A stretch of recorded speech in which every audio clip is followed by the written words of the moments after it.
thought I had died with his baby in my belly. 4 years later, he was shocked to find out that I was alive, and it was all part of an evil plan to split us up. So you're pregnant with my son's child. How lovely. Guess what? I'm going to kill this baby. And I will kill you if you don't go away from my son's life right now. But why would you? Because you're a nobody. My son is a brain surgeon and from a respectable family. He should be ashamed of knocking up a slut like you. Catherine, Zoey's future mother-in-law, and the grandmother of her unborn baby, pulled out a knife and looked menacingly at Zoey. Zoey Fuller, there's only one ending for this baby. Death. This child will die in your womb. I will never let him live. With that, Catherine pulled out a knife and stabbed Zoey in the stomach. Zoey's heart-wrenching scream tore through the night sky. Catherine smiled as she turned her back on Zoey's bloody body and walked away. Zoey's vision faded, and her world went black. 4 years later, somewhere in the city of Phoenix, Zoey finishes work and leaves her office early to meet her son, Max, at the hospital. Max has leukemia and is undergoing chemotherapy there. Hey there, my little love. Mommy! Zoey hugs Max and looks gratefully at the nurse. Luna, thank you for taking such good care of Max. Are you the only one on duty today? Where are the other nurses? Nurse Luna pointed down the hall to a group of nurses peeping around the corner. They are all gawking at the new brain surgeon who just joined. He is just gorgeous. Zoey's heart suddenly pounded louder as she heard the words, brain surgeon. I mean, even his voice is sexy. He's one of Phoenix's most eligible bachelors. I heard his family is so loaded. I don't think we'd stand a chance with him. I'm sure he only dates women from the right kind of family. Zoey was suddenly filled with an overwhelming fear that she had felt 4 years earlier. Could it be him? Zoey stifled a yawn as she finished her meeting and walked out of her boss, Talon Taylor's office. She hadn't slept well last night. Nurse Luna's words yesterday about being a part of the right kind of family had dredged up memories that Zoey preferred to keep buried, and she had tossed and turned all night. When Courtney saw Zoey approaching, she leapt up and handed Zoey's phone to her. Oh, good. There you are. Zoey, your phone has rung more than 10 times in a row. Someone needs to talk to you. Is it the hospital calling? Zoey asked her anxiously, dropping her drawings on the desk and quickly taking the phone from Courtney. No, don't worry. I checked. If it had been the hospital, I would have come and gotten you. Zoey unlocked her phone. She let out a long sigh of relief. It was just Linda. She was her younger sister Ziva's best friend. She quickly called Linda back. Linda picked up on the first ring. Oh, Zoey, thank God you called back. Linda, what's going on? Is something wrong? Did something happen? It's Ziva. She fell down the stairs and almost killed herself. Linda's words exploded in Zoey's mind like a bomb. But don't worry, Zoey. Ziva will be fine. Linda added, trying to reassure her. Linda's 2 sentences made Zoey feel like she was on a roller coaster. Zoey patted her chest to try to settle her rapidly beating heart. She nervously asked Linda, How badly is Ziva hurt? We already took her to the hospital. The doctor said her injuries weren't a big problem, but Ziva's broken her leg and had a slight concussion. What? And this is not a big problem? Which doctor said that? Ziva's attending doctor said that. Forget it. Which hospital are you guys at? I'll come over right away. Zoey said, already starting to pack up her things. St. Mary's. Okay, I'm on my way. Zoey hung up and quickly filled Courtney in on what had happened and asked her to tell the boss why she'd left early.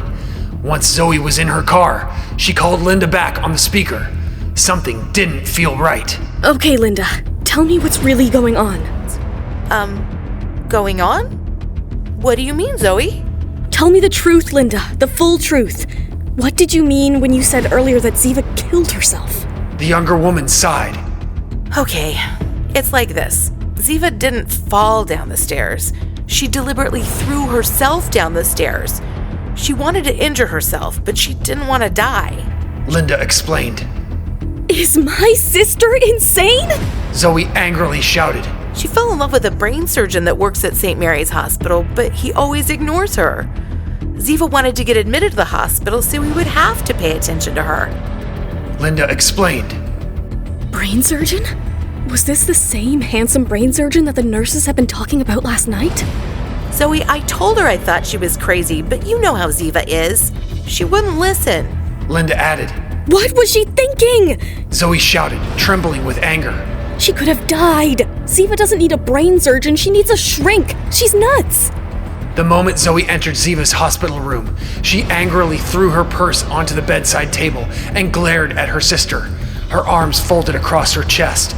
Ziva's leg was in a cast, and there was a large bandage on her forehead. Ziva, you have some serious explaining to do. Hi, sis. It really hurts.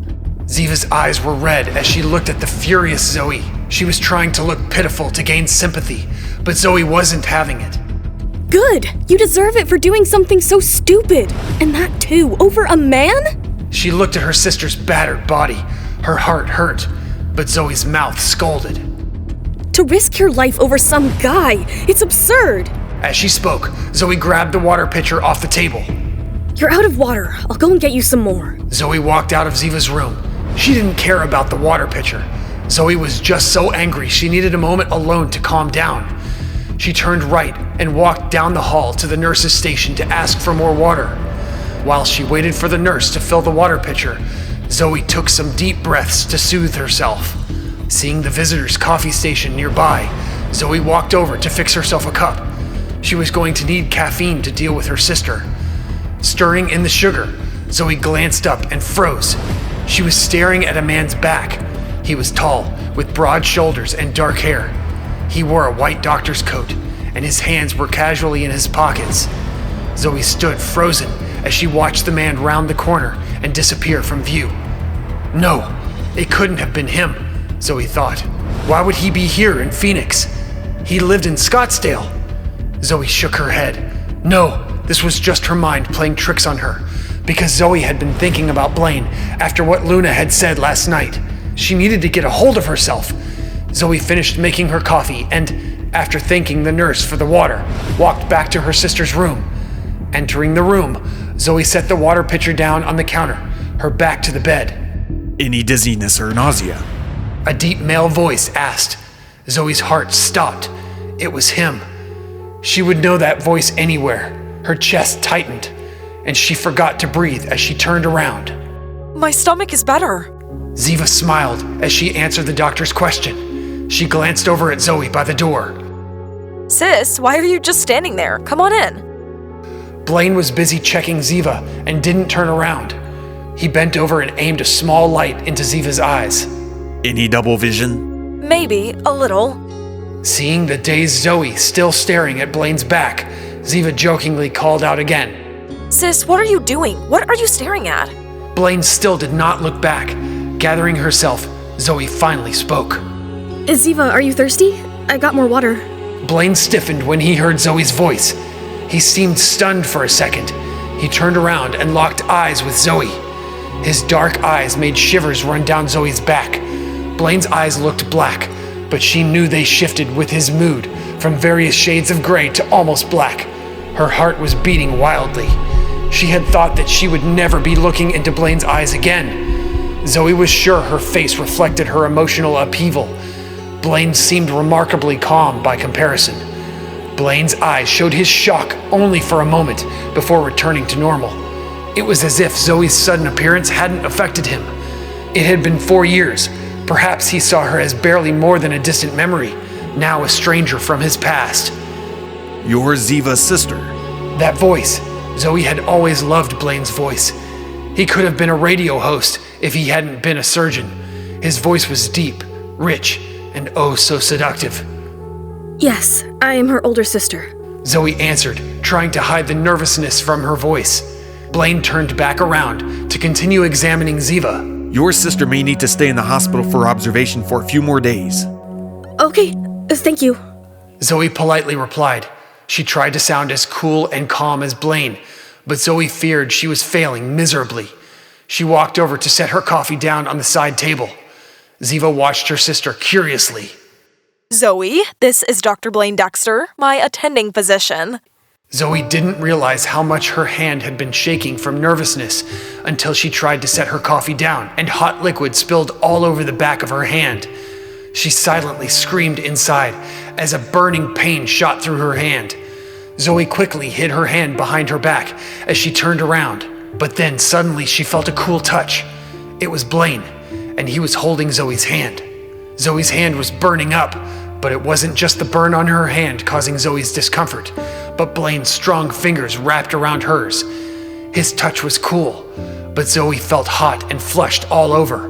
Her entire body had tensed at Blaine's touch. Zoey wanted to break free, but found herself unable to resist his closeness. The burn doesn't look that serious. You'll likely have blistering, but the burn should heal without scarring. The cream will help with the discomfort. Blaine told her. His voice was cold and clinical. Unlike Zoey, he seemed unaffected by her touch. This was probably just a doctor's instinctive reaction to her injury, because Zoey saw no concern or worry in his eyes, only indifference. Kelly, take Miss Fuller's sister and put some burn cream on her wound. Blaine released Zoey's hand and turned to instruct the young nurse who had entered the room a moment ago. After he finished speaking, he turned around and walked toward Ziva. He took out the CT scan of her brain from a large white sleeve. Blaine walked to the window and held up the image, studying it closely. Right this way, miss. No, really, I'm fine. It's just a little burn. I'll put cream on it when I get home. It is not just a little problem. Blaine said. He finished looking at Ziva's CT scan and returned it to its white sleeve as he walked back toward them. You need to be careful. It's a minor burn now, but if left untreated, it could become infected, causing fever and other complications which some cream won't be able to solve. Zoey pursed her lips and looked at him. He was being paranoid, but she remained polite.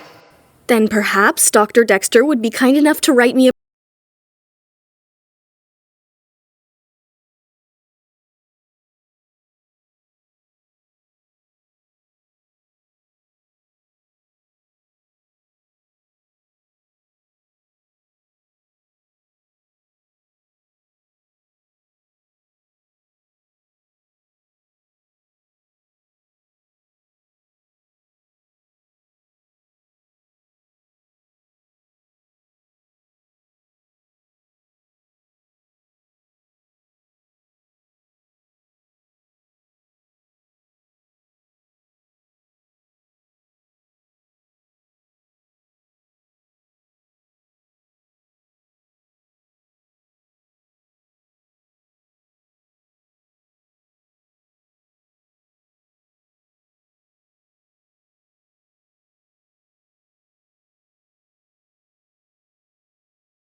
Zoey admitted. She got up and started to pack Ziva's things before adding, This is for your good. You need to forget about him, Ziva. What do you mean this is for my good? Ziva became anxious and shouted at Zoey. Who do you think you are? What right do you have to interfere with my love life? What, do you want him for yourself now? I saw you staring at him. Ziva's voice was filled with tearful anger as she reprimanded her older sister. Zoey, who was folding Ziva's clothes, suddenly froze. Every question Ziva asked was like a sharp blade stabbing Zoey in the heart. Admit it, Zoey. You like him and you want him for yourself. If you do, just say it. You don't need to stab me in the back. Zoey turned around. There was a bone-chilling coldness in her eyes. She looked at her sister. Ziva, in your heart, do you really think I am such a terrible person? That I would betray you? She stared at Ziva, her heart aching. Her sister didn't know it, but Zoey simply didn't want to hear her younger sister get hurt. She didn't want her sister to fall in love with a man she could never have. To find the kind of deep love that only happens when you meet your soulmate, to only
who betrayed my trust. Zoey wiped her eyes and straightened. She began to walk towards Max's room. Ziva would be transferred later today to orthopedics. Seeing Blaine today was just a fluke of fate. Sure, Zoey went to and from St. Mary's Hospital daily, but Max was in the oncology unit. He didn't need a brain surgeon. Max's room was in a different wing, 3 stories up. Zoey picked up her pace, cheered by the thought of seeing her son. Yep, after today, Zoey would never have to see Blaine again. Zoey was relieved when Ziva was released from the hospital 3 days after being moved to the orthopedics unit. Every time Zoey had stepped out of the elevator to visit Ziva, she'd feared running into Blaine again. While he definitely wouldn't be visiting her sister, orthopedics was only 1 floor below neurology, so the chances of running into Blaine were higher in this wing. Now that Ziva had been discharged, Zoey was in the clear. Zoey knocked on the open door of her boss's office. Hey, Talon, I heard you wanted to see me? Seeing Zoey standing in the open doorway, Talon smiled and waved her in. Yes, come on in. Sit down. I wanted to talk to you about a new client. Talon was not only the chief designer, but also the owner of Taylor Interiors. Tall with curly, close-cropped hair, dark-rimmed glasses, and dressed in one of his favorite tweed jackets, he looked like a cross between a college professor and a hipster. As she took a seat across from him, Talon handed Zoey a file. A new client came in I think is a great fit for your design aesthetic. He lives in the new skyscraper downtown. The contact that referred him to us indicated money is no object, so he sounds like my perfect kind of client. Hopefully, if this goes well, he'll refer us to all his rich friends. Sounds great. I can't wait to get started. Excellent. The client wants to meet for dinner tonight to discuss his project at 6 p.m. at the Waterford International Hotel. His contact details are in the file. I know you typically visit your son right after work, so feel free to leave early if you want to see Max first. Talon was not only a good boss, but a nice guy. That's very thoughtful of you, Talon. Thank you. I'll do that. As she was headed to the door, Talon called her back. Hey, Zoey, one more thing. A quick warning. My friend indicated this client could be a bit picky, but with your style and attentiveness, I'm sure you'll be fine. No worries. I've got this. I won't let you down. Enjoying the afternoon sunshine, his long legs were stretched out in front of him, and he closed his eyes to rest. Yesterday had been a long day with multiple surgeries and the death of his patient. Exhausted, Blaine had escaped outside between operations for some fresh air and had dozed off under the warm autumn sun. Suddenly, Blaine felt something hit his foot. He opened his eyes in a daze. I'm sorry. A soft voice said by Blaine's feet. Blaine looked down and saw a little boy holding a football. He blinked up at Blaine with his big, innocent eyes. The little boy was around 4 years old. Even though he was bald, it didn't affect his cuteness. He was a very handsome little guy. His eyes were unusually dark blue, and they shone brightly with curiosity and intelligence. This kid was going to be a heartbreaker. I'm sorry my ball hit your foot. The little boy repeated apologetically. Blaine couldn't help but smile as he said, It's okay. No worries. Are you a doctor? The little boy asked curiously. He looked up at Blaine's white coat and the stethoscope around his neck. Yes. You're very handsome. You're even more handsome than me. If Luna met you, she might not want to marry me anymore. As the little boy spoke, he tried to climb onto the bench Blaine was sitting on. Because he was too short and the bench was too tall, he was expending a lot of effort but couldn't climb up. Seeing his funny face all scrunched up in frustration, Blaine couldn't help but laugh. He reached out and helped the little boy. He settled onto the bench beside Blaine, and they sat side by side. Thank you, doctor. The little boy smiled happily. He swung his little legs back and forth. What's your name? Blaine asked, bumping his shoulder gently. My name is Max. Doctor, what's your name? The little boy asked in his childish voice, blinking his big eyes as he looked at Blaine. My name is Blaine Dexter. Dr. Dexter? The little guy opened his eyes wide and looked at the tall and handsome doctor in front of him in surprise. Max studied Blaine, looking him over from top to bottom. Dr. Dexter, are you a brain surgeon? Blaine raised his eyebrows in surprise. Yes, I am a doctor in the neurology department. Blaine stretched his arm along the back of the bench and turned to look at the little boy next to him curiously. Are you a new professor at the hospital? Yes. Do you live in a penthouse downtown? Yes. Is your family loaded with strong political influence? Hey, kid, are you a detective? Do the nurses want to have babies when they hear your voice? Blaine didn't know whether to laugh or cry. You can't say that, Max. Dr. Dexter, are you still single? Max asked, remembering the nurse's conversation. Blaine shook his head. I have a girlfriend. But you're supposed to be Phoenix's most eligible bachelor. The little boy looked at him regretfully. Blaine thought he was funny. He couldn't help but tease Max. I have a girlfriend. Why are you acting like it's a bad thing? Max lowered his head and played with the football in his lap, obviously disappointed. I hoped you didn't have a girlfriend, so I could introduce my mommy to you, and she could be your girlfriend. Blaine was stunned. Max, you don't have a daddy? I have a daddy, but my daddy and mommy don't live together. I see. Blaine felt bad for the kid. Dr. Dexter, my mommy works hard, and she still takes good care of me. She comes to see me every day. Max told him. She's beautiful and kind. She loves me very much, and she is super strong. She's so good, but every time my grandma introduces a date to mommy, she doesn't want to go because I'm sick, and she wants to stay with me. Dr. Dexter, do you think I could find a boyfriend as good as you for my mommy? Then she wouldn't have to work so hard. Listening to the little guy's words, Blaine felt an inexplicable ache around his heart. Dr. Dexter, can I recover from my illness? The little boy suddenly asked him. Max's voice sounded a little lonely. Of course. Blaine had no idea what disease Max was suffering from, but he knew that he must be very ill. Given his bald head, Max probably had a form of cancer and was undergoing chemotherapy. The little guy sighed. If I fall asleep one day and never wake up again, then my mommy will cry and be so sad. My friend Maria fell asleep and didn't wake up, and her mommy couldn't stop crying. I don't want to see my mommy cry too, so I hope that I get better soon. Blaine's throat felt a little dry and hoarse. Facing this small patient beside him, he couldn't say anything to comfort him, because he didn't know what to say. The two sat beside each other thinking, neither saying anything to the other for a while, but enjoying each other's company nonetheless. Okay, right. The little guy seemed to have suddenly thought of something. He put his little hand in his pocket and fished around for something before pulling out a small object. Holding it up for Blaine's inspection, Max asked, Dr. Dexter, do you think you can use this thing? Blaine was speechless. It was a condom. It was brightly wrapped and seemed to be some sort of a giveaway sample for a new brand Blaine had never heard of. Seeing Blaine's strange expression, the little guy looked confused and a little embarrassed.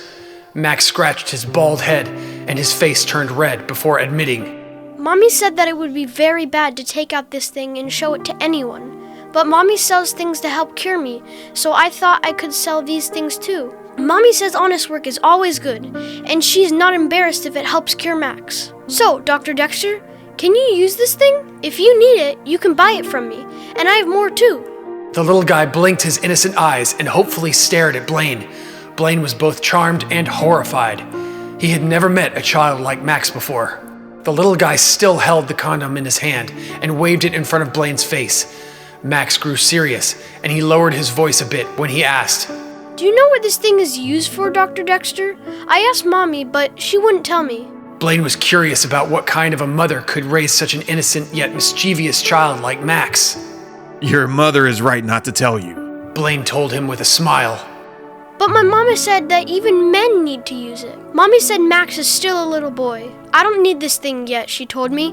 But one day, I'll be a big guy, and then I should use it too. Max smiled and looked satisfied, obviously eagerly awaiting the day he found out what the mystery object did. Blaine didn't know what to say. He finally understood what kind of mother could teach such a son. A very strong and patient one. Blaine was growing more and more interested in this mother. Blaine reached into his pocket for his wallet. All right, I'll buy all the things you have. Really? The little boy's eyes lit up with excitement. Max's little hands eagerly dug around in his pockets as he pulled out condom after condom. I took these from my mommy's bag so that I could help her make money. Max pulled a total of 18 condoms out of his pocket. Blaine didn't want to think about what Max's poor mother would say if she knew he was outside selling these things. Max carefully counted. Dr. Dexter, I have 18 things to sell. Each of them costs 50 cents. How much is it in total? Max started to count on his fingers, but gave Blaine a confused look. That's $9 total, Blaine told him. He took out a $20 bill and handed it to Max. Here you go. I don't have anything smaller, so you can keep the rest too. Max grinned and jumped off the bench. He stood in front of Blaine and stuck his hand out so that they could shake on their deal. Thank you, Dr. Dexter. When you need more of these things, you come to find me. He said as they shook hands, and Blaine choked back a laugh. Max! Max, where are you? Suddenly, someone was calling Max's name. Nurse Luna! Max turned around and grinned. Nurse Luna, I'm over here. Blaine quietly tucked the 18 condoms into his pocket. The nurse ran towards Max. Didn't you promise to wait for me by the fountain? I'm sorry, I kicked the football, and it kept rolling, so I had to chase it far. Nurse Luna, I want to introduce you to my new friend. Max pointed to Blaine on the bench. This is Dr. Dexter, whose voice can make nurses have babies. Blaine had the sudden urge to stitch the little monster's mouth shut. Luna started when she heard what Max said. She was initially stunned when she saw Blaine on the bench. In the next moment, her face turned red from embarrassment. Hello, Dr. Dexter. Hello. Blaine replied politely, unlike a moment ago when Blaine had let his guard down while talking to Max. Now there was not much expression on his handsome face. Max dropped his football at that moment, and it started rolling away. As Max ran after it, Blaine asked Luna quietly, Can you tell me what's wrong with the little guy? Luna's eyes clouded as she quietly answered him. Leukemia, I'm afraid. Blaine frowned. This little guy had such a disease. Have you found a match for a bone marrow transplant? Blaine asked with concern, fearing the nurse's answer. Luna shook her head sadly as she looked over at Max chasing his ball. The family has all been tested, and no one is a match. I've been searching for a donor all over the city for over a year without success. Blaine felt the same ache around his heart as earlier at Luna's answer. He knew how difficult it was to find a bone marrow donor. A patient's best chance of finding a match was usually a family member. But if all of Max's family had already been tested without success, it would take a miracle to find a matching donor now. Sighing, Blaine stood up. I still have one more surgery. I should get back inside. Okay, you go ahead and do your thing. Luna's face was still red. Goodbye, Dr. Dexter. Max waved, looking a bit glum. He didn't want to say goodbye to Blaine yet. Goodbye, buddy. I'll see you around. Blaine said, and with an affectionate pat on Max's head, he walked away. Luna sighed as she watched Blaine leave. He's so handsome. Yes, and loaded. Max nodded in agreement, thinking about how he'd sold all of his things to Dr. Dexter. Luna looked at Max beside her, and then at the back of the man who had just left. You know, I never noticed before, but seeing you two together, you and Dr. Dexter kind of look alike. Yes, because we're both so handsome. Blaine was in the locker room changing his clothes in preparation for surgery. As he took off his white coat, Max's 18 condoms spilled out all over the floor. Dude! David exclaimed and started laughing. Blaine, what have you got planned for after work? And can I join you? Blaine bent down to pick up the condoms. If I were to tell you that these were sold to me by a 4-year-old pint-sized hustler, would you believe me? What? No way! You're lying! David laughed so hard he couldn't talk for a moment. Hearing his phone ringing, Blaine ignored David's laughter and picked it up. Zoey was calling, which surprised him. Hello.